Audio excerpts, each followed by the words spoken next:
Hello and welcome to Connected. I'm Divya Gopalan. It's a decades-old phenomena that's been amplified by globalization, and for some countries, it is having an alarming impact on development and even security. I'm talking about brain drain. Taiwan, with a population of around 24 million, is one of many places grappling with this human capital flight. The Indian diaspora, at nearly 18 million, is the largest in the world. So for decades, both countries have been losing large numbers of their educated and promising populations who choose to develop their careers elsewhere. In this episode, we look at what's fueling that exodus.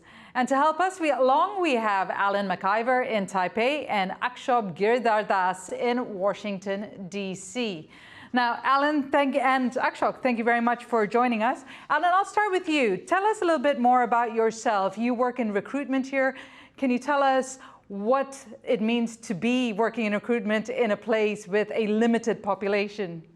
Yeah, so I'm originally from the UK. I'm Scottish, and I've been based in Taiwan since 2009, so almost 14 years. And I specialize in senior level recruitment, mostly in commercial functions like sales and marketing. So yeah, like you said, our industry is quite heavily affected by the coming and going of talent, both returning to work in Taiwan, but also we're losing deals to overseas markets when our candidates have offers from multiple places. That can be a tricky one for us too.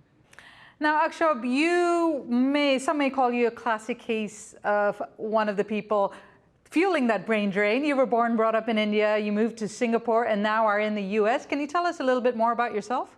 Yeah, absolutely. I used to spend many of my time in the newsroom back in my days in Singapore as a broadcast journalist, and then I moved to the US, and now I'm in Washington, D.C., working in the field of public policy, which is Washington Central, and I still wear my journalism hat in communications. And brain drain is not just something I read about, it's part of the phenomenon. I'm part of the phenomena, and it's something I grew up noticing, in a country where everyone was Indian at that time, but I had family that lived overseas, and I couldn't understand the asymmetry of economic wealth or the asymmetry of quality of holidays that we had.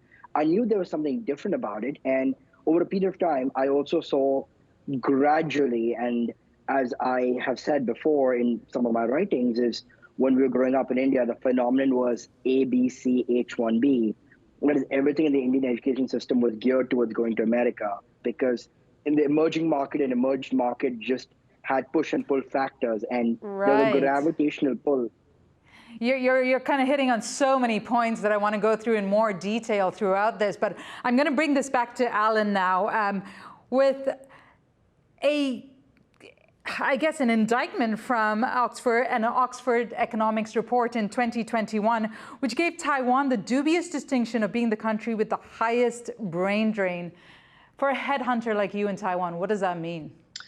Well, I mean, ultimately, we are dealing with offers that are based in Taiwan, so the competition is very high from outside markets. If you're talking about the very top 1 or 2% in the country, which is essentially what I make my money from, those types of people are always tempted to move to, let's say, Singapore, which I would say is probably the best market to work in Asia. Previously, China and Shanghai used to take a lot of talent from Taiwan, but also Southeast Asia is developing. And of course, the traditional places where people study, such as California or England, also take a lot of talent from Taiwan. So the competition is quite fierce. And losing your best people is a real problem, not just for the country, but for our industry as well. Akshobh, as an Indian expat, and you touched on this a little bit, but I just want you to delve a little bit deeper. What is the attraction of leaving India? I think that attraction has had different phases. So in the 1960s, in a newly independent India, don't forget, India may be a 75-year independence story, but it's still a 30-year economic story. Because until 1991, it was still very much under Soviet socialist shackles. In the sense, India adopted a sense of Fabian socialism under its founding Prime Minister Nehru, and that got codified into sort of a licensed Raj system. So it was a very stagnant environment. And don't forget, there was intellectual depth. I mean, the IITs and the IIMs came about in the 1960s, trailblazing institutes. And just to let in the emerging our markets. international audience understand, IIT and IIMs are the top of the top, both in management and tech universities in India, right? Yeah, absolutely. It is the creme de la creme. It's the top 1%. It's where a lot of the Silicon Valley CEOs or Wall Street CEOs, if you look at their Indian origin past, they will have one of the two or likely both. And there was the push and the pull factor. The push factor being that everything in India in terms of the quality of living, the salary that you got. And this, of course, was a time when the world was still very bifurcated as first world and third world. Today, we look at emerging economy and emerged economy. And of course, the United States was the economic behemoth. It had all the institutions from educational institutions, which served into robust Wall Street and that built to Silicon Valley and built various other sectors. So, back then it was far more easier. And don't forget, after 1965, after the civil rights movement, what happened was as MLK got civil rights, he kind of CC'd the rest of the world on it in the sense that immigration opened up. So it was high quality immigration. So it wasn't just going to the UK, which India had a Commonwealth, familiarity with. It was going to the US, which was a new market. And that really started the growth of the diaspora there. And even today, it's better opportunities because at the end of the day, people go for infrastructure, they go for institutions, they go for quality of life. And just to sum up this point, Warren Buffett once wrote an article called The Lottery of Life, where he said everything that happened to him and Charlie Munger was being born at the right place at the right time. In the sense that had he not been born maybe in Omaha, Nebraska at that time, he may not have the same opportunities. At that point of opportunities, Akshobh got a little bit personal with us. I want to get a little bit personal with you. Taiwan is not exactly known as the land of opportunity. So why are you still here and pursuing a very challenging career here? Well, I mean, the reality is Taiwan is one of the best places to live in the world. It is incredibly safe. It's friendly. The standard of living here is absolutely fantastic. There's a lot of pluses for living in Taiwan. It is a lovely, lovely place to live, and I'm very proud to have made it my home. I think that the economy here is still okay. There's still a lot of good jobs available, and there's still a lot of business to be done.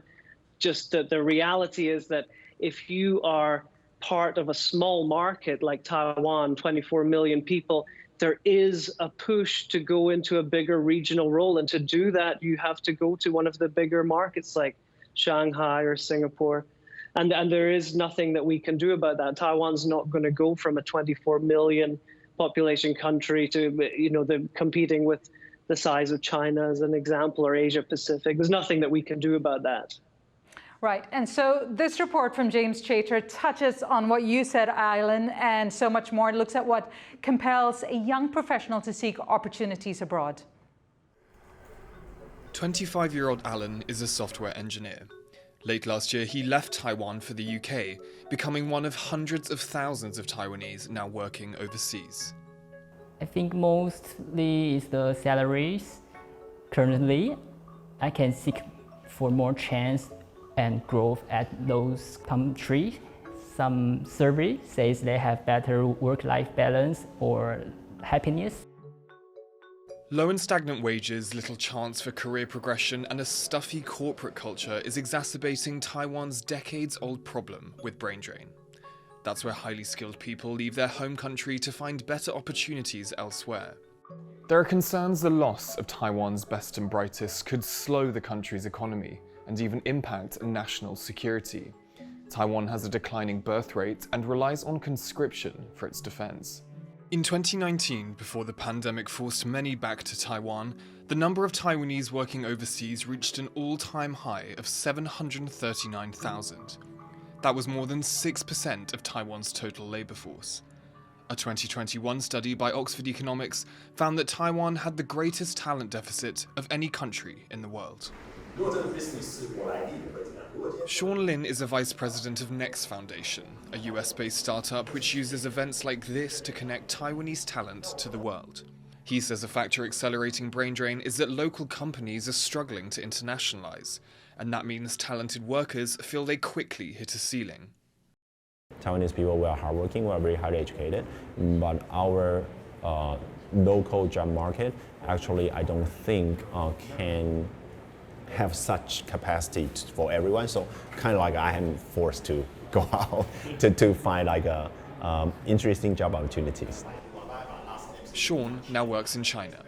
If you are capable, there's a higher pay job. I mean, just across the sea, right? I mean, Shanghai, Hangzhou, Beijing, and it's double, triple the pay and doing the same thing. Compounding the problem in Taiwan is a rapidly aging society. 20% of the population will be over 65 by 2026. Alan explains how that creates a vicious cycle. When older people retire, their workload falls on the younger employees, worsening their quality of work life and pushing them away from Taiwan. My friends work in the companies, they will need to do 3 people's job or 2 more people's jobs, and even I heard have some do 6 people's job with no salary growth. More than 50 years ago, the New York Times reported on a Taiwanese government program to combat brain drain. But in the present day, Taiwan is still facing the same problem. And until something changes, its best people will continue to see their futures developing in other countries. Patrick Chen, Sing Lin, and James Chater for Connected. So many interesting points there. But one of the things James does mention is the failure for Taiwanese companies to internationalize. Alan, can you give us some perspective on that, why that is a reason for people not to want to continue working here or to work here? Well, what James is alluding to is the traditional corporate culture within the bigger Taiwanese companies, which I have to admit is a bit of a problem. The best candidates in Taiwan usually want to work for the multinationals, and that's not going to change anytime soon. And there seems to be a bit of an aversion to change within some of these bigger companies, and that is definitely an issue. I just want to pick on one thing that James said during his broadcast, though, because he said that during the pandemic, a lot of Taiwanese were forced back to Taiwan because of the pandemic. And I can tell you for a fact that people were happy to return to Taiwan. A lot of the people working, the Taiwanese working overseas, they do want to come back, and they want to come back because Taiwan is a really lovely place to live, right? So if you are making a bit extra money in China, that doesn't mean that you are happy there. Maybe you're sacrificing life quality for cash, which is a decision that I understand. But the reality is that a lot of these people want to come back to live in Taiwan. And speaking of the pandemic, did then in that case the government or perhaps companies capitalize on that? The world has now opened up. Do you feel like that trend is going to continue? Yeah, that's absolutely right. So during the pandemic, we saw a lot of overseas Taiwanese return to the market. There were some really significant people like the co-founder of YouTube, Steve Chen, came back and started a venture studio here and has then kind of helped with the burgeoning startup scene in the market. A lot of the best talent came back from China as well for very obvious reasons. So yeah, these types of things, there's always the ebb and flow of talent, and that's not going to stop. But the pandemic was probably good for Taiwan, I think, because a lot of the China-based workforce came home. And Akshobh, how was the pandemic for India? Did that help lure back talent?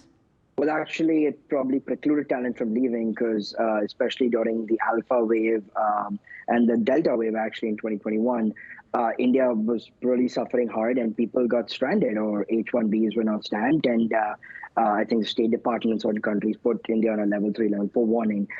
Yes, perhaps there was a pullback towards India because, at the end of the day, India is still a very communal society, families.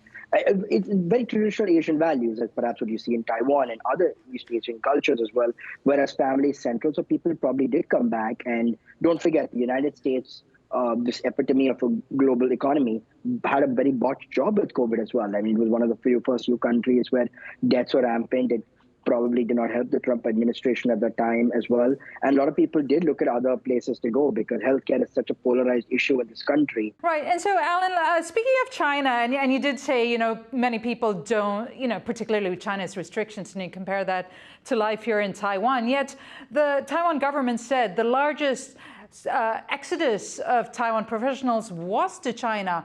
What compelled young people to go to a country that's threatening to invade them? Money. In a word, yeah, huh? And unfortunately, I have to keep it as simple as that. But that is the reality. So if you go from Taiwan, there's obviously the shared language of Mandarin, but it just makes sense to move to a market that is similar, but not so dissimilar that you're working in a second language. And of course, the salaries there can be double or triple. I mean, that just is the reality. It's a much bigger market. I myself moved from Taiwan to Shanghai for 2 years. and then moved back. And I really enjoyed the experience. I had a great time working in China, and it is a great place to live as well. I mean, there's some obvious things that we could point to, but a lot of Taiwanese professionals have a lot of success working there, and that's why it continues to happen. Right, and it seems China seems to have managed to find some kind of a solution. Listen to this.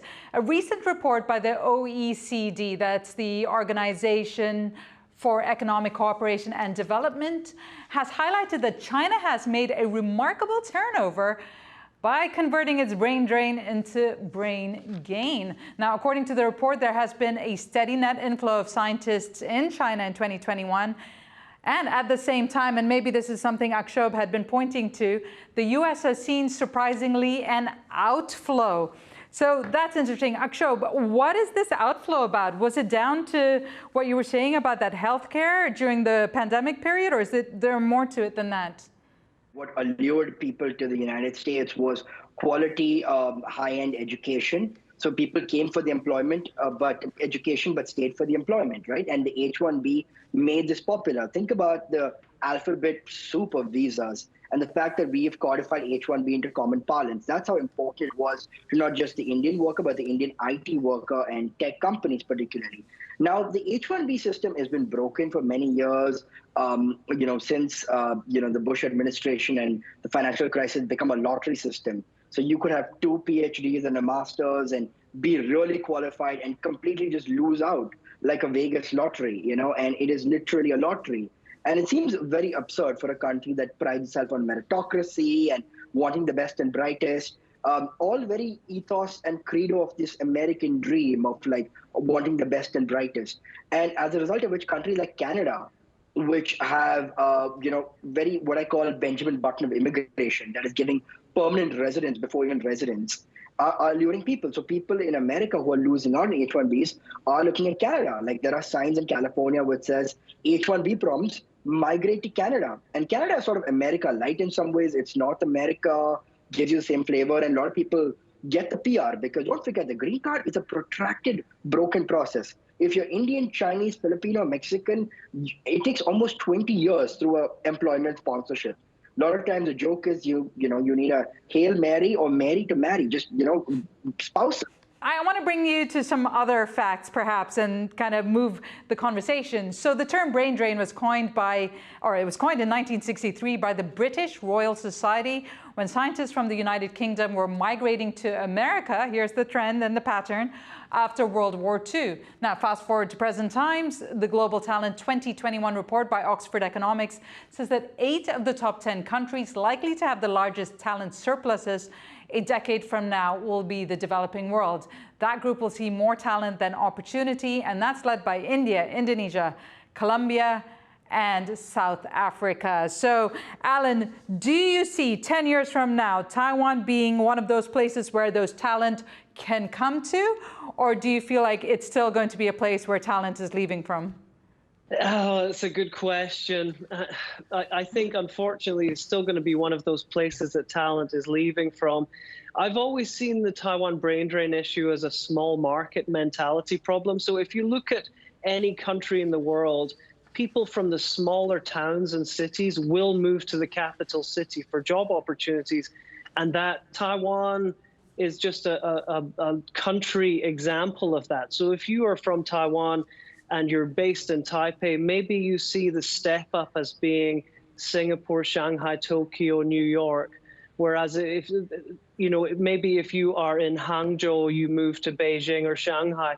This is a phenomenon that we see globally in every country. Taiwan is just a small country, and that is the reality. Akshobh, so India is on that list. Are you surprised?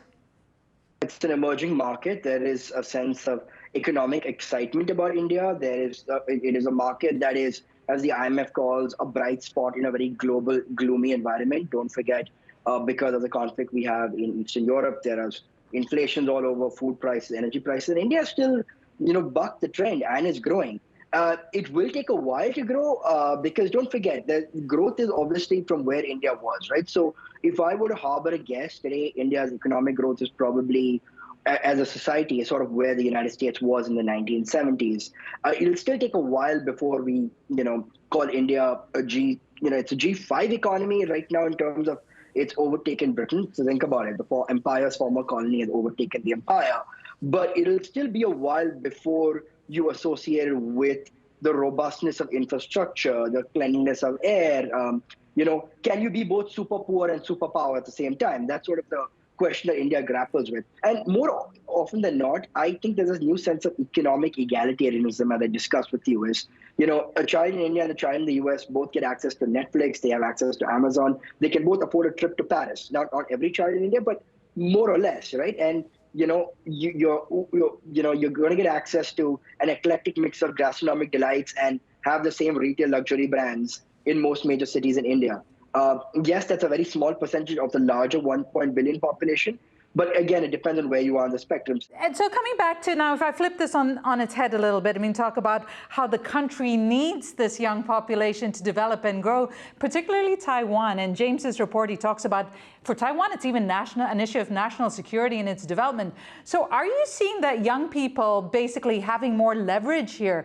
Can they not demand more from employers and even from the government saying, look, you need us. If you don't do what we need, you could lose us. Do you see that happening, and are people listening?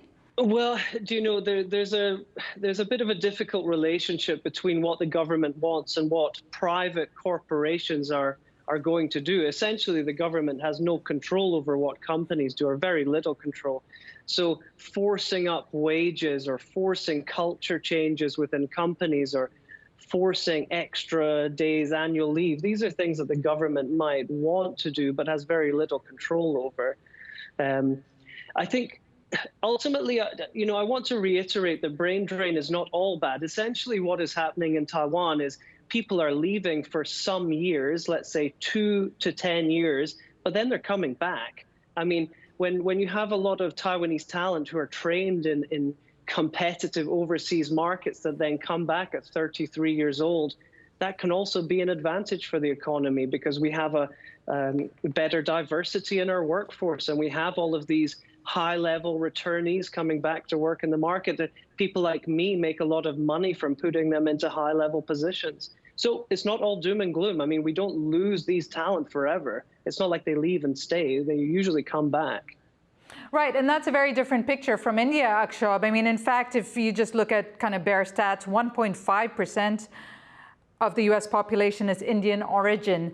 And according to the World Economic Forum, what's interesting, they are the most successful migrants in the country. Why is that? Just the Indian ethos and or as we say in Singapore and the Chinese culture, kiasu culture of like fear of failure. So the immigrants who came to the United States came as obviously privileged back home as well. They had the educational pedigree. Say some of them came from top engineering institutes, and so they came here for the education and they stayed for the employment. So they came already to a very high-end educational institute. And when you come here for an advanced degree, the world's your oyster in some ways, right? Immigration issues notwithstanding and economic recession notwithstanding, then more often than not, the Indian diaspora is in Silicon Valley, is on Wall Street, is in biotech, is in other private sector jobs. So, and their posterity also get raised with the same values of education. If you look at, very interestingly, there's certain pockets of cities that got codified as Little India, say Edison, New Jersey, Sugar Land in Houston, Plano, Dallas, Texas, and these are because they were very good school districts, right? So very good school districts. So there's always a very economic evolution. There's economic migration. Many people migrate to different parts. It's the law of the land since the 15th century. When there were wars, famine, floods, you moved. The Indian migration to the United States was the economic migration, the quest for aspiration, the thirst for success.